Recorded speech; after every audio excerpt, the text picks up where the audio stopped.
What do you do when things aren't going the way you planned?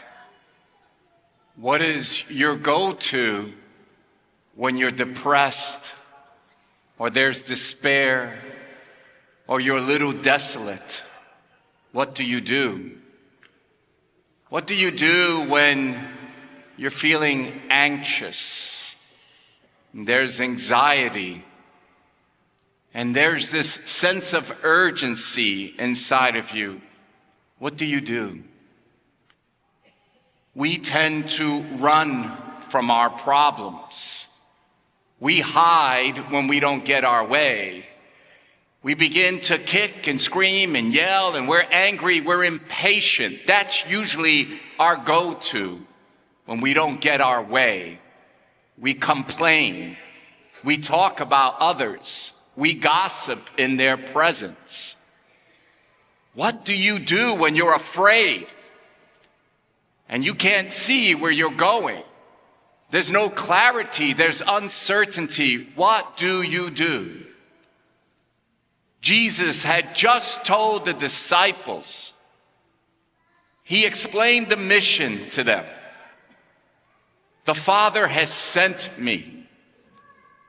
And he says to them, I'm going to be rejected. They're going to make fun of me. They're going to test me. They're going to mock me. They're going to crucify me. They're going to kill me.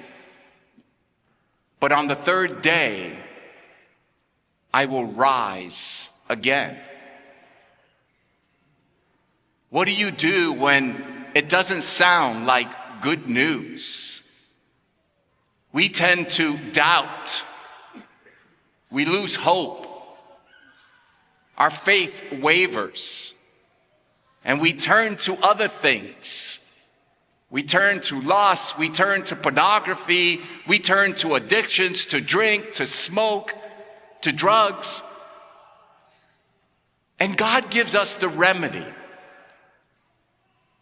How this situation that's uncertain can be transfigured and transformed. They are afraid. They have fear in their heart. Peter says, oh no, God forbid, this should not happen, Lord. Let's do it a different way. Let's do it my way. And the Lord says, get behind me, Satan. You're not thinking the way God does. You're thinking the way man does. You run away from your problems. You're afraid. And he says, do not be afraid. So he takes Peter, James, and John to the Father.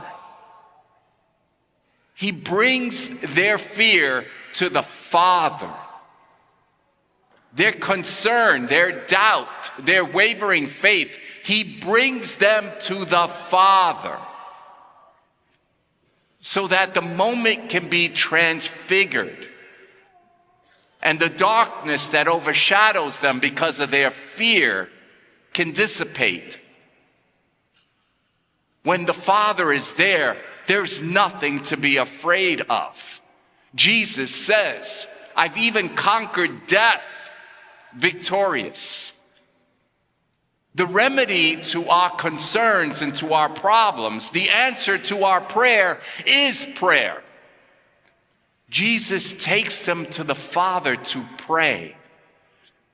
We become a prayer. Prayer is what we do. Elijah and Moses are dead, and they're still praying with Jesus. Prayer is communion with God. Ultimately, it is going to be a prayer where we exchange ourselves, our human will for divine will. We exchange our weaknesses for God's strength, our doubt with his faith, our concerns with hope, with grace. That if you're not praying, that means you're running from the Father.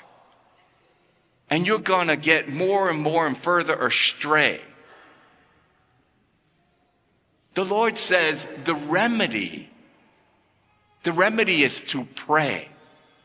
That's why this season invites us to fast from our fears, to fast from our self-concern, to fast from our anger, to fast from our unforgiveness, to fast from our gossip, to fast from our addictions, and to begin to pray. We're being invited to pray this season, to go to the Father with our problems, with our concerns, so that he can transfigure them and transform them into something that is glorious. We say, Lord, let your mercy be upon us so that we may place our trust and hope in you. And God has to heal something so that we can place hope and trust in him. We must take our fears, our anxieties, our stresses, our problems, our doubt.